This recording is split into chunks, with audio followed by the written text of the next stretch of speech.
Boa noite, amigos e irmãos. Vamos então hoje continuar com o capítulo 32 da leitura do livro de Jó, hein? A gente tinha parado no 31, onde Jó defendia a sua inocência pela última vez. Ele estava falando, se justificando, na verdade. Agora aparece um novo personagem, o Eliú. Ele responde na verdade, a todo mundo. A gente não sabe muito bem de onde ele aparece. A gente sabe quem é, mas não sabe muito bem aonde ele aparece, porque ele nunca foi mencionado até agora, hein? Mas, como o texto explica, ele estava presente desde o início. Então, eu vou orar. Senhor, muito obrigado na leitura desse livro. Senhor, eu te peço agora que você me, por favor, instrui, você me ilumina, que você possa, Senhor, agora me dar os teus pensamentos, a tua condução nesse texto, nos comentários, Senhor, que seja você que possa agora falar através da minha boca e minha língua, e não eu, Senhor, em nome de Jesus. Amém. Então, nesse capítulo 32, o Eliú, ele se apresenta, na verdade, né? Mais uma apresentação. Eu vou ficar só nesse capítulo 32, porque o 33, ele já é um capítulo onde o Eliú, ele vai defendendo, na verdade, tipo defendendo a Deus, né? Que ele vai explicar para os amigos de Jó e para Jó que Deus é Deus, hein? E que a gente não pode querer teimar contra Deus e nem querer se justificar, né? Deus é soberano em todo e qualquer julgamento que ele pode ter conosco. Essa apresentação aqui a gente vê que ele é mais novo, e vai ser bem interessante de ver um jovem que vem com o fogo da juventude, hein? O primeiro amor, talvez, que a gente chama hoje, da fé, se indignar, justificar, na verdade, o que Deus está fazendo. Então vamos ler. O subtítulo aqui do capítulo 32 é Ele responde aos amigos de Jó. Os três amigos de Jó pararam de lhe responder a Jó, hein? Pois ele insistia em dizer que era inocente. Na verdade era, hein? Se a gente pensar bem. Só que o Jó, ele não parou de questionar o porquê, já que ele se achava inocente, por que Deus estava fazendo isso? E isso, obviamente, a gente não pode fazer com Deus, hein? Quem somos nós para questionar ou para achar que Deus deveria agir de uma tal maneira ou de uma outra, hein? Então Eliú, filho de Baraquel, o buzita da família de Rão, ficou irado. Indignou-se porque Jó se achava mais justo que Deus. É verdade, Jó, não que ele se achava tão mais justo, mas é verdade que ele sempre questionava o porquê Deus fazia tal coisa, porquê ele era tratado assim por Deus. É nesse sentido que Jó achava que Deus não tinha esse direito, né? Não era justo com Jó. Também indignou-se com os três amigos de Jó, pois não conseguiram responder a seus argumentos, a fim de demonstrar que Jó estava errado. Eliú havia esperado os outros falaram, pois eram mais velhos que ele. Mas quando viu que não tinha mais nada a dizer, expressou sua indignação. Assim Eliú, filho de Baraquel, o buzita, disse. Interessante aqui, a gente vê o respeito que ele tinha para todos, para os quatro, para Jó, para os três amigos dele, que eram já anciãos, né? A gente poderia falar assim, ele é jovem, né? E os outros idosos, então ele tinha esse respeito, né? Mas a gente nunca tem que menosprezar os jovens, porque eles são muito utilizados por Deus, porque eles têm muito, muito um grande vigor, né? Deus utiliza muito os jovens, porque os jovens vão muito mais longe, são muito mais atrevidos na fé, na divulgação da palavra, são, não têm tantas vivências que estão parando ou que estão deturpando, hein, os pensamentos. Porque mais a gente tem experiências na vida, mais a gente vai, antes de fazer alguma coisa, a gente vai pensar as consequências, hein? E às vezes a gente fala, será que vale a pena eu agora temar para um fato desse? Vale a pena eu querer discutir com tal pessoa? Porque eu já discuti em outros momentos e não valeu a pena. Então a gente começa, às vezes, também a velhice ou com a experiência da vida, a ser muito prudente, às vezes prudente demais. E aí a gente falta um pouquinho com a justiça, com a retidão, a gente se acomoda.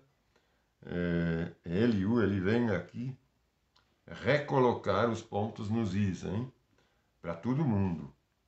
É muito bom. Apesar que eu acho ele também um pouquinho duro, mas ele fala que não é, mas ele é bem jovem. Então, se vocês verem também que eu estou com, ó, eu mexi com tinta de impressora, é por isso que estou com as mãos meia verde. Não é nem nada de especial. Então, assim Eliú, filho de Baraqueu, o Buzita, diz: Eu sou jovem e vocês são idosos. Por isso me contive e não dei minha opinião. Pensei: os mais velhos devem falar, pois a sabedoria vem com o tempo, que lhe dá entendimento. E nem as idades são sábios. Às vezes os velhos não entendem o que é justo. É isso que eu acabei de falar, hein? Às vezes, não é que os mais velhos não entendem, mas eles às vezes não querem mais discutir. Falta um pouquinho de coragem, né? Aos mais velhos, às vezes. Portanto, ouçam-me, e eu lhes direi o que eu penso. Esperei todo esse tempo, ouvindo seus argumentos atentamente, observando enquanto procuravam palavras. Ó, ele estava observando, ouvindo, né? A gente nunca ouviu falar dele, mas ele estava aqui. Dei-lhes toda a atenção, mas nenhum de vocês provou que Jó estava errado, ou está errado. Nem respondeu a seus argumentos. Não venham me dizer, ele é sábio demais para nós. Só Deus pode convencê-lo. Isso a gente tem, às vezes, quando alguém fala alguma coisa, especialmente um mais velho, um ancião assim, a gente tem receio, hein? Mesmo sabendo, às vezes, que a palavra, ela fala outra coisa, que não é bem bíblico o que a pessoa fala, mas a gente tem receio de teimar, né? De discutir. É isso que ele fala aqui, que a gente não pode ter. Tem que, portanto, ele fala bem aqui, nem sempre os de mais idade são sábios. Às vezes os velhos não entendem o que é justo. Não, você não pode dizer o que você pensa. Não pode, quando não é bíblico. Mas quando é bíblico, é que a gente pensa isso, é o Espírito Santo que está nos dando esses pensamentos. Hein? Então a gente tem que falar. A gente não pode repreender o que vem do Espírito Santo, a gente não pode repreender a justiça, a verdade. Hein? Mesmo se a gente acho que vai, talvez, ou a gente sabe até, que que não vai agradar. Mas a gente tem que ter a coragem de falar, não, não é bem assim, ó, na palavra está escrito assim. Ó, não venha me dizer, ele é sábio demais para nós, só Deus pode convencer. Só se Jó tivesse discutido comigo, eu não teria respondido como vocês. Estão aí perplexos, sem resposta, sem ter mais o que dizer. Devo continuar a esperar agora que calaram? Então, agora que se calaram, ele vai falar, eu vou falar. Devo também permanecer em silêncio? Não, darei a minha resposta. Também expressarei minha opinião, mesmo sendo mais novo, hein? Também expressarei minha opinião, pois tenho muito a dizer. E o Espírito em mim me impulsiona a falar. É isso que eu estou falando. Quando a gente vê uma coisa injusta, ou quando a gente sabe que a justiça de Deus é diferente do que tal sábio, entre aspas, está falando, quando estou falando de sábio, é alguém que está ensinando ou falando a respeito da palavra, é que o Espírito Santo nos mostra, não, mas isso não está certo, não, esse jeito de falar. Então a gente tem que pegar a palavra, mostrar na palavra e falar. Senão a gente fica conivente, hein? Isso não é bom. Sou como um barril de vinho sem respiradouro, como uma vasilha de couro presta a se romper. Né? Ele tá com uma vontade muito grande de falar, de dizer o que Deus está colocando no coração dele. Preciso falar para ter alívio. Se deixe-me responder. Não tomarei partido, nem tentarei bajular ninguém, pois se tentasse usar de bajulação, meu Criador logo me destruiria. Ou como ele é sábio, realmente sábio é muito atrevido, hein? Atrevido no bom sentido, hein? Ele tem justamente essa coragem, esse vigor da juventude, hein? Isso é maravilhoso, é por isso que os jovens, a palavra sempre fala do primeiro amor, especialmente na hora da conversão a Jesus, as pessoas são preenchidas pelo Espírito, pela paz, pela justiça divina, pela fé, elas têm assim um poder de convencimento que não é humano, que é realmente o Espírito Santo que convence através da pessoa. Hein? É isso que esse capítulo 32 ele está demonstrando. Eu não vou ler o 33, apesar desse capítulo ser curto. Por quê? Porque o 33 ele vai precisar de bastante.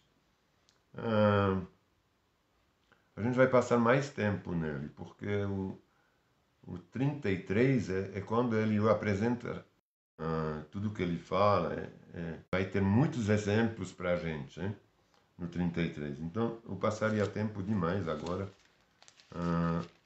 falando sobre os dois capítulos. Então, vou parar aqui. Isso a gente era para a nossa apresentação do livro. Ele está chegando agora no livro de Jó.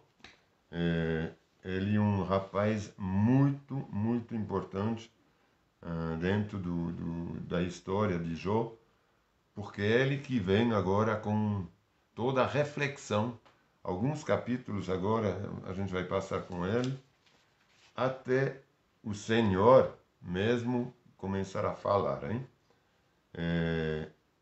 Responder, enfim, sair do silêncio, responder a Jó e aos amigos de Jó. Porque Jó sempre fala, você não está me escutando, está falando para Deus, você fica em silêncio. Ele está realmente cutucando, né? Ele está se achando realmente que Deus deveria estar lá agora falando com ele. É verdade que humanamente é muito difícil de entender. Porque já que a gente sabe que Jó foi encontrado o único homem justo aos olhos de Deus, porque ele foi exemplar, né? A gente viu, ele nunca deixou de ser justo nem de ajudar. É por isso que ele tem essa, tipo uma mágoa, hein? Dentro do coração. Ele não chega a negar a Deus, nem a amaldiçoar a Deus, mas a gente sente que ele tem essa mágoa que deixa ele depressivo, hein? Porque se ele entrou nessa profunda depressão, obviamente é porque ele não entendeu o que Deus estava fazendo. E também era difícil, eu acho que ninguém ia entender. A gente é ser humano, hein?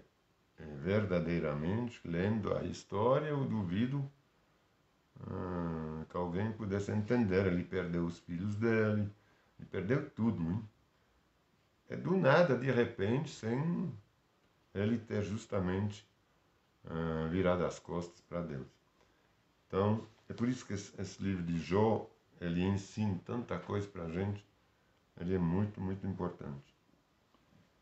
Então, Senhor, eu te agradeço por esses temas que você está apresentando para a gente, por todos esses exemplos de Jó, Senhor, que você está nos explicando, demonstrando que são exemplos de vida para a gente, Senhor, para mim e para todos que assistem, Senhor. A gente pode recolocar na nossa frente a questão de como que a gente está enfrentando os problemas, ou como que a gente está os pegando, os administrando, hein?